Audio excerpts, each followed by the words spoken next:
Dans les années 2000, Johnny Hallyday a fait un gros mensonge à sa femme Laetitia pour aider sa fille Laura.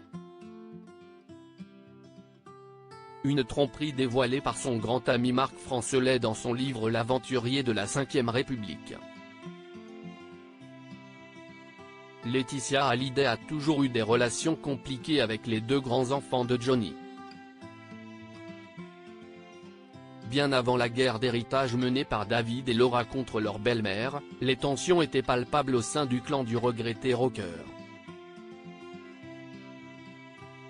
Comme le rappelle Closer, les conflits avec la fille de Nathalie Baye ont ainsi débuté dès 1995 alors que Laetitia venait à peine de rencontrer le taulier.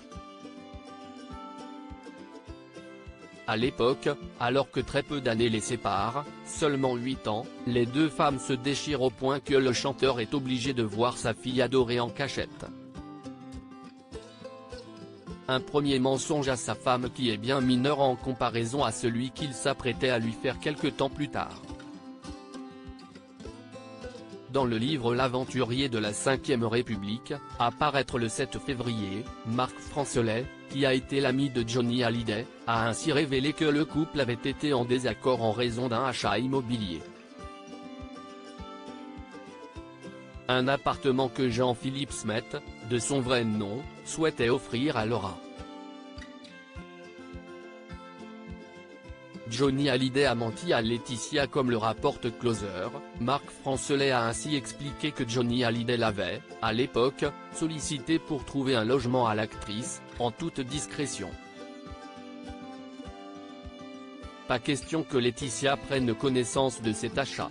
Mais c'était sans compter sur cette dernière qui lève le voile sur cette cachotterie et impose un plafond de dépenses à son homme, 2,5 millions de francs. Une somme bien dérisoire pour le rocker qui souhaite gâter Laura.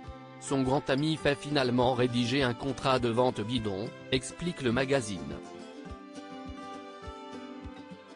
Johnny était heureux, autant d'offrir un joli appartement à sa fille que de berner sa femme chérie, a précisé Marc Francelet dans son livre. La star n'a donc pas du tout culpabilisé d'avoir fait un gros mensonge à son épouse.